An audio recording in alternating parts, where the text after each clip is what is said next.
To K&L Farms. I'm Ken. I hope this video finds you well. If you've been following along on the channel at all, you know I'm on the volunteer fire department, and I had a couple comments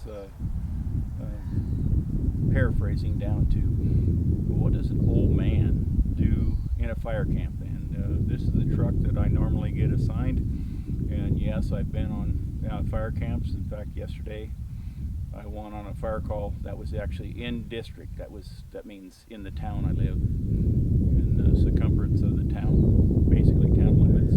I went on one, but a week ago I went on a fire call, and we'll go over a couple of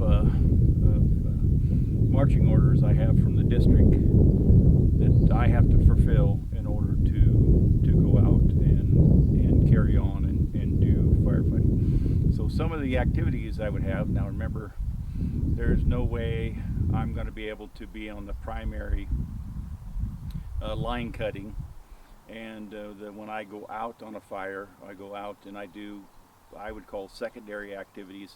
So the primary, the 20-some people, or the age limit, they're 20 years old.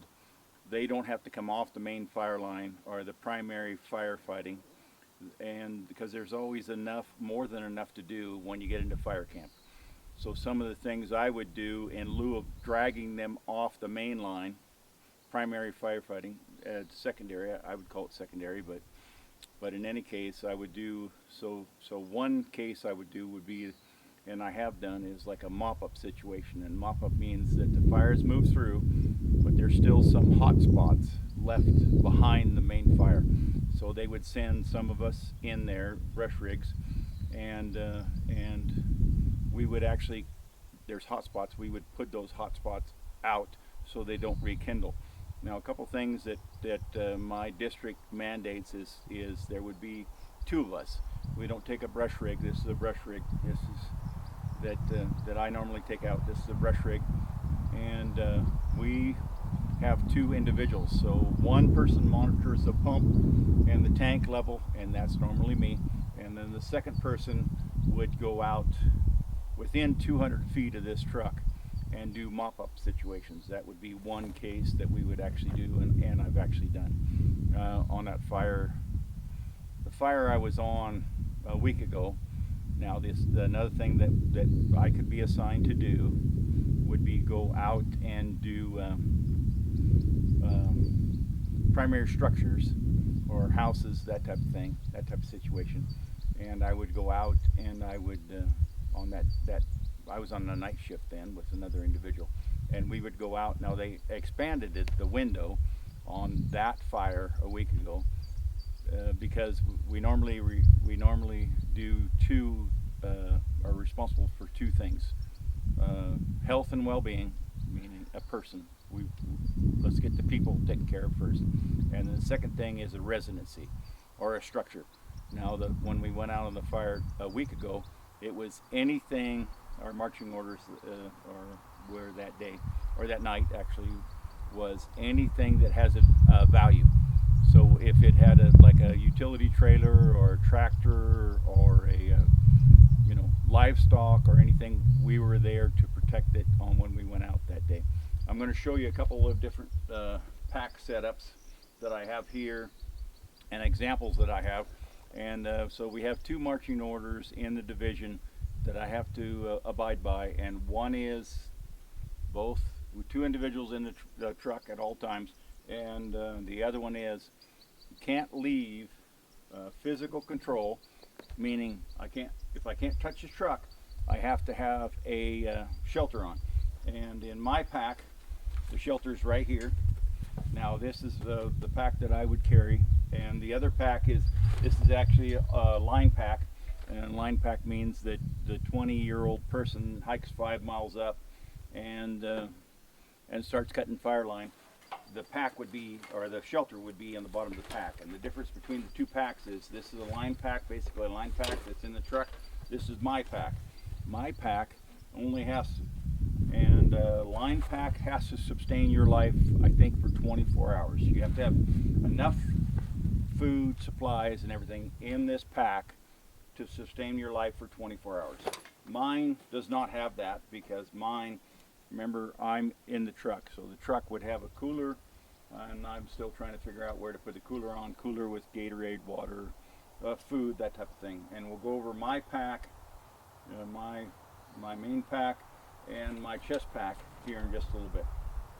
But anyway, those are some of the things. Now the other thing that we might do, that I have done before, is be a lookout. So see, you have a spot fire, a lot of main fires, you have main fires growing, and I thought it was appropriate to bring this video up because we have fires from where I'm at, well actually from Alaska all the way down to the end of California. But the other thing that I was thinking about is, oh there it is, spot fires. So spot fires, so say we're doing spot fires, and we're lookouts for spot fires, and I've been on those type of situations before, and so we call it pump and roll. So excuse me, second person in the truck would come back, get this hose reel, he'd pull out, or they would pull out about 50 feet of hose reel. They hang it over a mirror, and they go to the front of the truck, got the pump running, and we would go and we would fight fire. It's called pump and roll, and there's a person in the front of the truck where I can actually see. I'm driving the truck, we move the truck forward.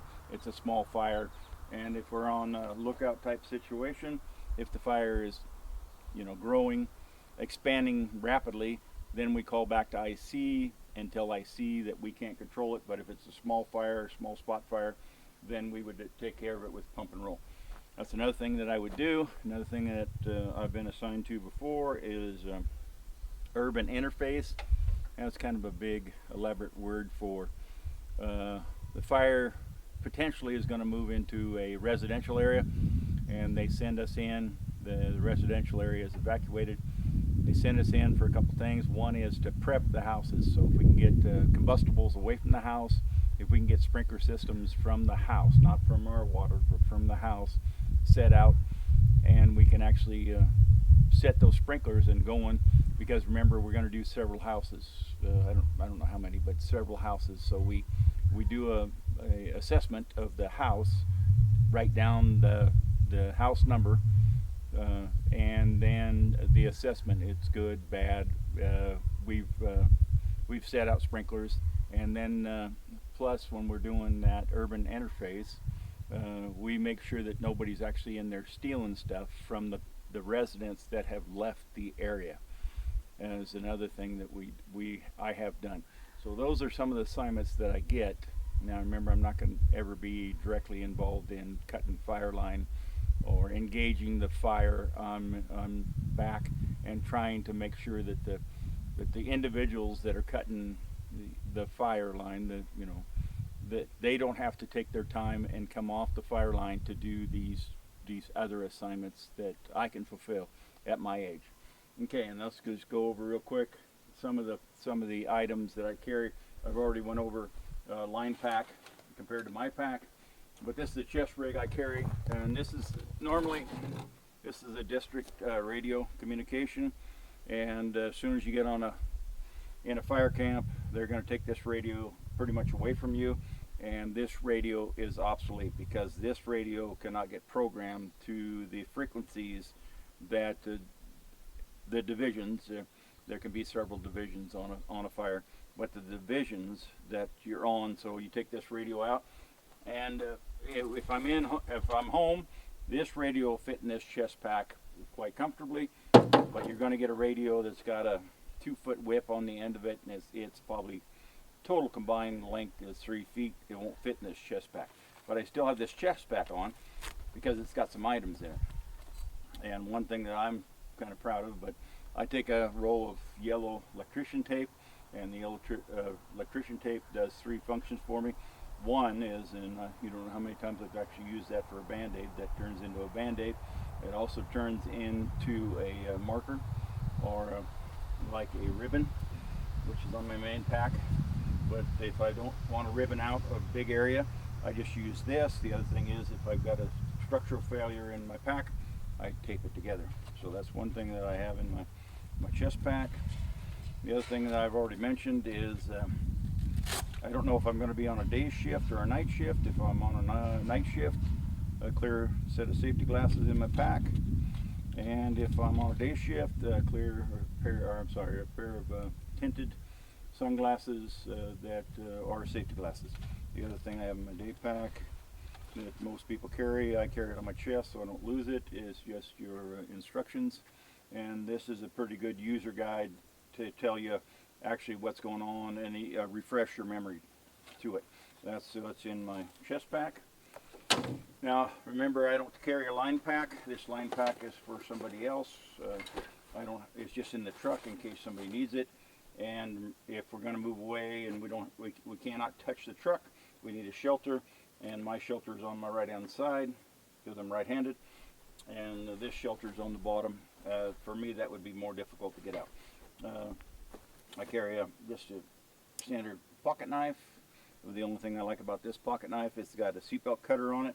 In case I come across the vehicle and somebody's trapped in the vehicle, I just cut the seatbelts off.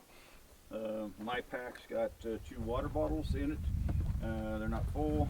I got a set of gloves in my bottom gear, and a set of gloves on my pack.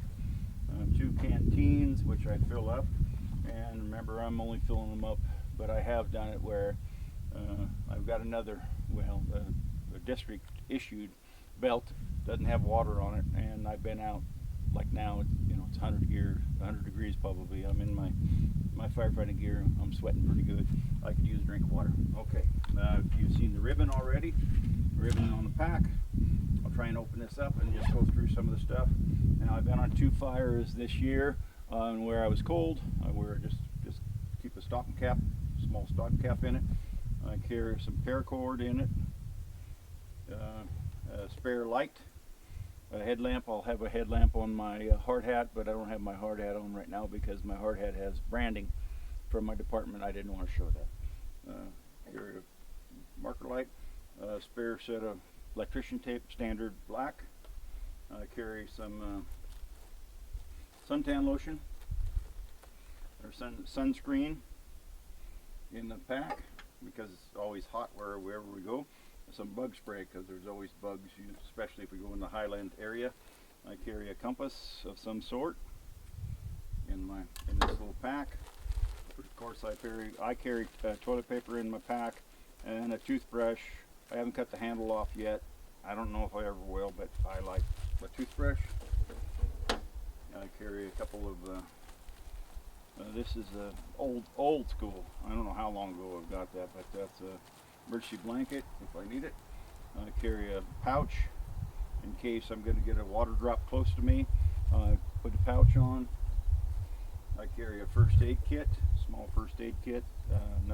No trauma type situation, but a small first aid kit in my pouch.